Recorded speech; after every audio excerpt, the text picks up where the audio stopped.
Known for his unusual paintings and prints, Robert Young is exploring the language of art.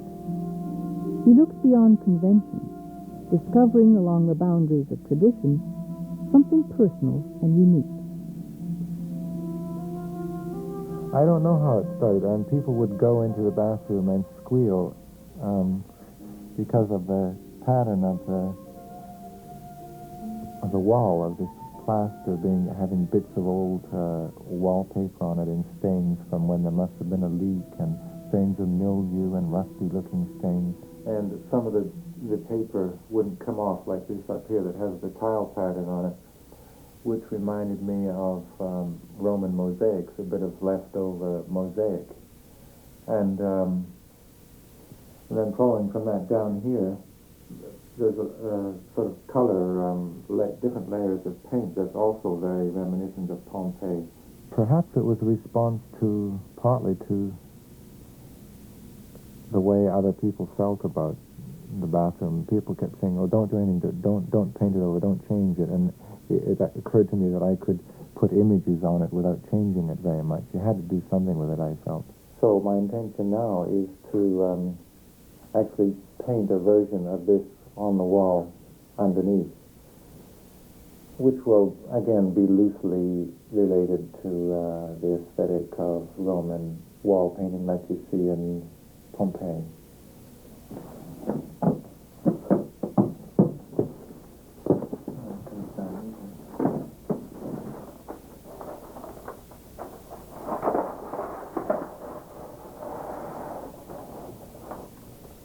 I guess it is eccentric, and I felt quite anxious about it at times because it seemed like a foolish idea. It seemed like it wasn't going to work. And then at one point I felt okay with it because I thought, well, if it's not going to be an authentic piece of art and it's not going to be an authentic bathroom, it can be an authentic folly. And, traditionally people have made architectural follies, which are still in existence. You still find them in art history books, in fact. Okay.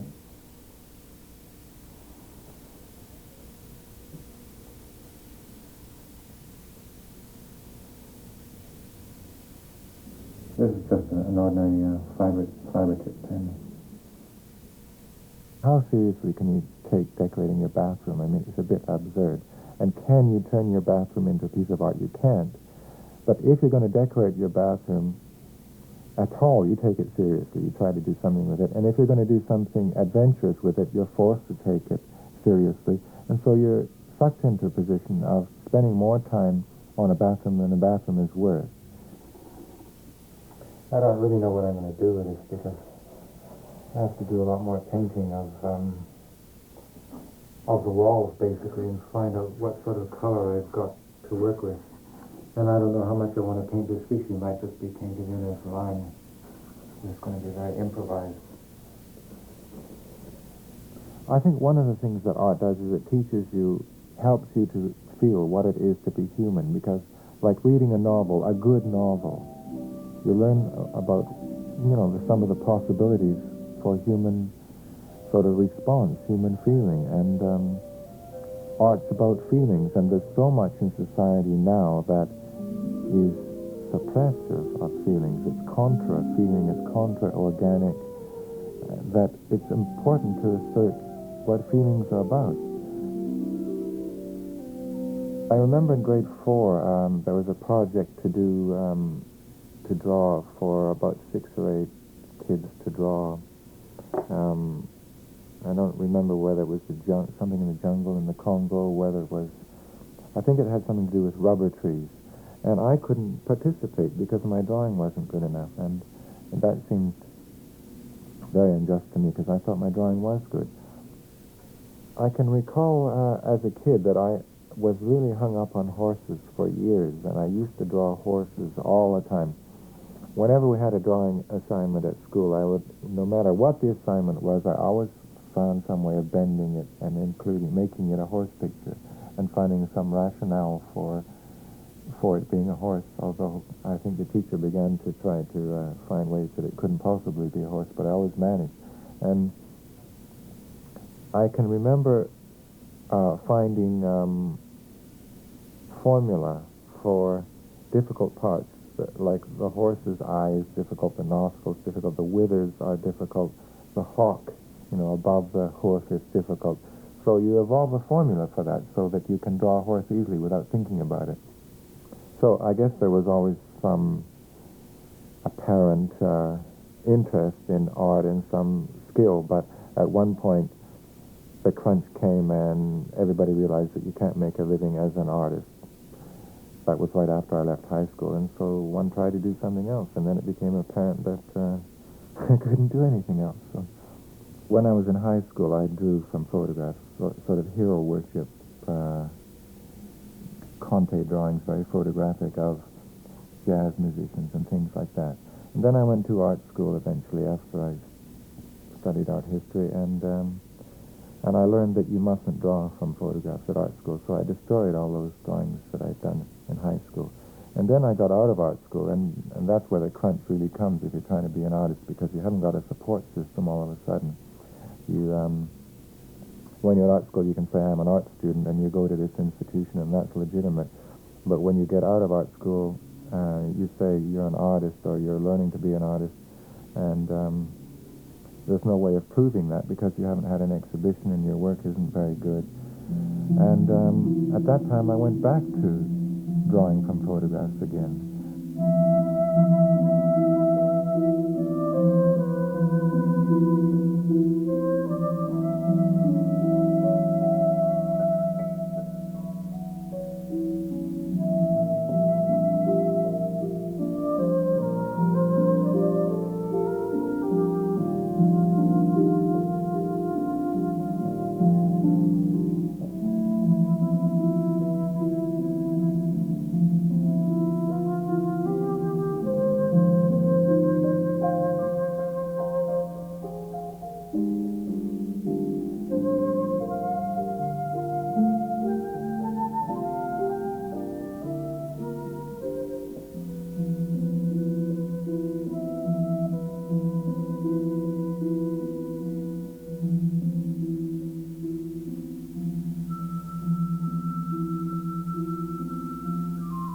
I had a show of photographic-based paintings in London after I had come back here to live, and a reviewer there said that I was a juggler of styles, and remained to be seen whether my accomplishments would ever equal my ambitions, and I decided to do a painting that would be an answer to her, and to juggle styles very deliberately and be very eclectic, and to set up a very artificial situation.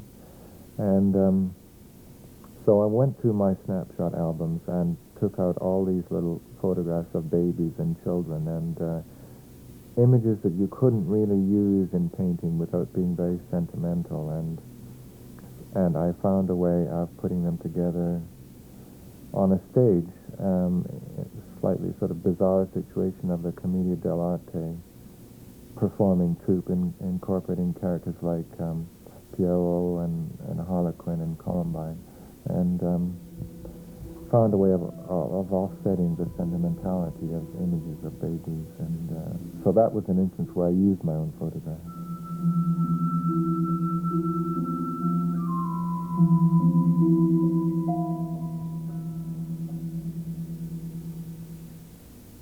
With this configuration here, I didn't set out to paint it. I set out to repair the plaster on the wall. So wall was complete here. The wallpaper was undisturbed, and there was a big hole in the plaster that had to be repaired so the insulation wouldn't blow into the room. And I just grabbed handfuls of wallpaper dating back to 1910 and yanked them off, and this configuration was the result. I call it a configuration, which might imply that it has somehow the presence of a figure of some kind, a surreal figure, perhaps a Max Ernst monster or something like that. And if that were so, this area here where the repairing was done it would be the guts of the thing. That's the reason for the configuration, because I didn't there was no deliberation in taking the wallpaper off. Well, one of the major formal things, events, is this big pink shape that dominates, that sticks up implacably in front of the background. This is definitely at this point, this is background. But then if you move down here, the green sort of flows into the pink, and the green becomes a dominant, aggressive shape, and the pink surrenders down here and becomes background. And there are things, very convenient things like this nail here, which serves is something you can play with to have a dialogue about how much space you can have in a painting, because it lifts off from the surface about an inch. But it also refers to the nail that Georges Braque included in some of his Cubist paintings as an illusionistic sort of device that was running counter to the Cubism he was exploring. And there are other interesting sort of things like this green background here. Suddenly here the green is an island in the midst of a pink background, and well, there are other elements of the whole configuration that I didn't really make use of very much. I couldn't find a way very often of incorporating it into the painting. I think I did at one point use this shape here that suggested a griffin sitting on the baseboard. Well, it's hard to say what's attractive about this image, but I saw it between my feet early in the morning, lying in bed about 10 feet away over there. And I saw that it could be the focus for my new painting.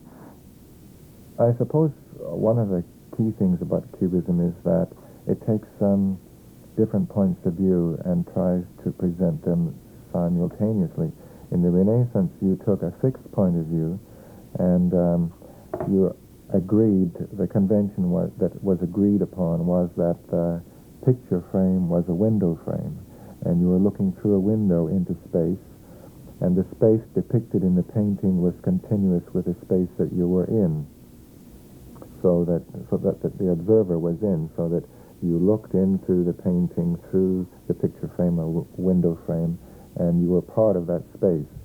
And then an artist felt that was inadequate and wanted to assert that the picture space, the picture surface is not transparent, that you don't see through it as you do through a window, that it's a flat surface and it has to be accommodated. It has to be stated that a painting is a series of smears, colored marks on a two-dimensional surface. And then accepting that convention that we're going to play with a two-dimensional surface and somehow at the same time represent something that's three-dimensional, instead of looking at an object from one point of view like that as a sort of ideal point of view, a cubist would look at it from this point of view and from this point of view and from this point of view and from this point of view, and then put them all together on the two-dimensional surface and show them all at once interrelated. I think in all of these paintings, the blue rectangle to the left represents the window, and of course this is the central part of the configuration that sticks up. This is a reference to a window catch lock, and this again refers to the part of the wall that was repaired. you sort of develop strategies for the idea that you're going to be working with and sort of find some way of easing yourself into it. And I used to start out knowing what I was going to do, and I had a very clear idea of what the painting was going to be. And painting was hard work because it was just a matter of sticking at it and getting it done, realizing it, getting the painting done. It had to go according to plan. And I had to listen to BBC radio a lot and make myself stay there and not go out on a sunny day. But now it becomes more and more open. I very often start off in a certain way, and then the painting goes another way, and I follow it. And I don't know what I'm doing anymore. And it's much more exciting and engaging than it used to be. Painting isn't hard work like it used to be in that way. It's more like play.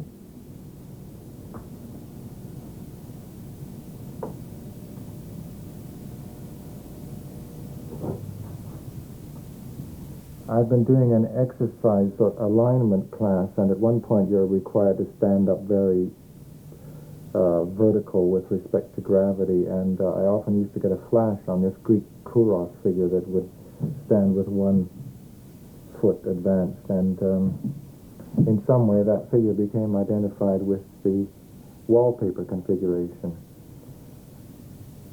I don't think art is useful. You know, music isn't useful. You like music, you love music, or you don't love music. And I don't think, for instance, that it's fair to expect a painter to incorporate a critique of, you know, the political establishment in his painting, for instance. I don't think an artist's function is to illustrate ideas, although I do think at some level that art is automatically subversive, authentic art. Because if you have a man who's working on assembly line, if that man goes into an art gallery and really gets excited by a painting, he's not going to be very content to be on an assembly line. As soon as he starts having aesthetic experiences, it's going to make him want something more, I think. So I think automatically art is subversive.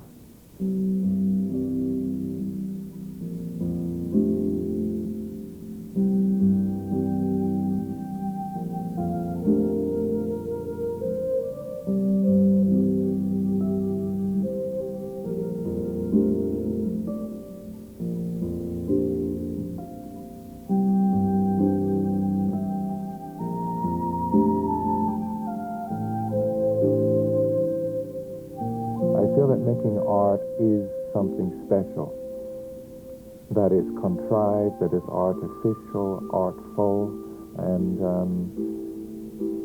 it's not quite the same as baking a cake. But I think baking a cake is creative too. And Alan Davey, the English painter, was here last summer talking at Emily Carr College of Art, and he said that his art was integrated with his life, and it didn't make any difference whether he was painting, whether he was gardening. And I agree with that. That gardening, you know, planting vegetables, weeding, getting firewood, or playing my saxophone is all integrated with painting, and it's all part of living. And if you're an artist, you get up in the morning, you go into the studio, not so much as a communicator, but as a doer. And because you want to do things. You're one of the kind of people that do things. And if you want to make a rabbit hutch or a wheelbarrow or a cake or plant a garden or paint a painting, it's all the same. It comes out of the same compulsion to be a doer, you know.